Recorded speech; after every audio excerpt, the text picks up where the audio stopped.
اور अल्लाह पाक के इस फरमान की तशरीह की नेकी यही नहीं है कि तुम नमाज में अपना मुंह पूरब या पश्चिम की तरफ कर लो, बल्कि असली नेकी तो इस इंसान की है जो अल्लाह की ज़ात व सिफ़ात पर यकीन रखे और क़ियामत को बरहक़ माने और फ़रिश्तों के वजूद पर ईमान लाए और आसमान से नाजिल होने वाली किताब को सच्चा तस्लीम करे,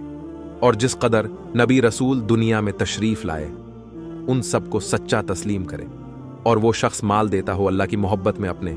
हाजतमंद रिश्तेदारों को और नादार यतीमों को और दूसरे महताज लोगों को और तंग दस्त मुसाफिरों को और लाचारी में सवाल करने वालों को और कैदी और गुलामों की गर्दन छुड़ाने में और नमाज की पाबंदी करता हो और ज़कवा अदा करता हो और अपने वादों को पूरा करने वाले जब वो किसी अमर की बाबत वादा करें, और वो लोग जो सब्र व शक्र करने वाले हैं तंगदस्ती में और बीमारी में और मार्का जहाद में। यही लोग वो हैं जिनको सच्चा मूमिन कहा जा सकता है, और यही लोग दरहकीकत परहेज़गार हैं। यकीनन ईमान वाले कामयाब हो गए जो अपनी नमाजों में खुशुआ खुजुआ करने वाले हैं, और जो लोगों बातों से बरकरार रहने वाले हैं, और वो जो ज़कवा से पाकीज़गी हासिल करने वाले हैं, और जो अपनी शर्मगाहों की हिफाजत करने वाले हैं सिवाय अपनी बीवियों और लोंडियों से, क्योंकि उनके साथ सहबत करने में इन पर कोई अल्ज़ाम नहीं। हाँ, जो उनके अलावा